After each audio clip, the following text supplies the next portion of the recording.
Halo guys, selamat datang kembali di Catatan Peter. Nah, kali ini kita akan berbicara sedikit mengenai kebebasan.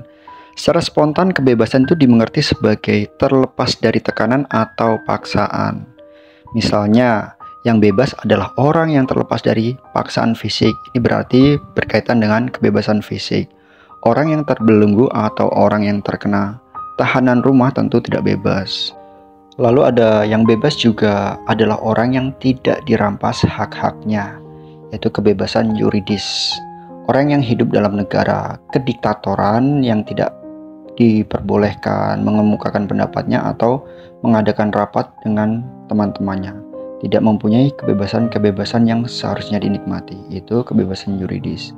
Lalu selanjutnya yang bebas juga adalah orang yang terlepas dari tekanan batin atau psikis. Ini berarti masuk ke kebebasan psikologis.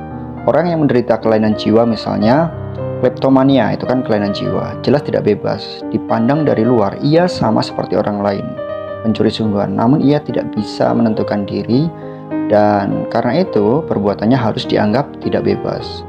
Lalu ada juga yang bebas pula adalah orang yang terlepas dari paksaan moral. Ini berarti berkaitan dengan kebebasan moral. Bila ia ditodong dengan senjata tajam, ia tentu tidak sepenuhnya bebas dalam menyerahkan harta bendanya. Ia memang menentukan diri, menyerahkan kekayaannya memang merupakan keputusannya. Tapi melakukannya terpaksa, ia melakukannya secara terpaksa, maksudnya seperti itu. Begitu paksaan moral itu hilang, misalnya dengan kedatangan teman yang melumpuhkan si penjahat atau pihak berwenang, ia akan berbuat lain. Dan yang terakhir, yang bebas adalah orang yang terlepas dari inotentisitas dan keterasingan, yaitu kebebasan eksistensial.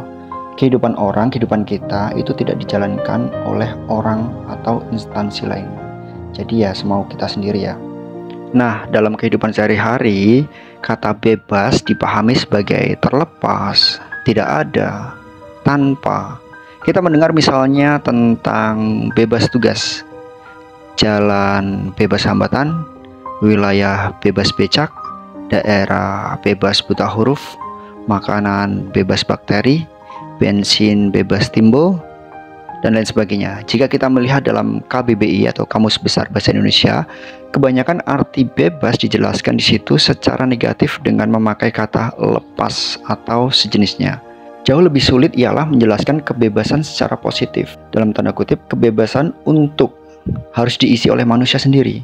Hal itu bisa dengan 1001 cara. Kemungkinan-kemungkinan di sini sama luasnya dengan kreativitas manusia. Bisa ditambah lagi, kesulitan ini tidak terbatas pada kebebasan individu saja. Kebebasan sosial politik pun sukar untuk diterangkan secara positif. Sebagai bebas dari kemerdekaan berarti terlepas dari kekuasaan kolonial.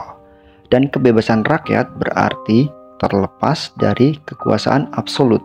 Tapi jauh lebih sulit untuk menerangkan apa artinya kemerdekaan atau kebebasan rakyat sebagai bebas untuk. Suatu bangsa memerlukan kurun sejarah yang panjang untuk mengisi kebebasan itu.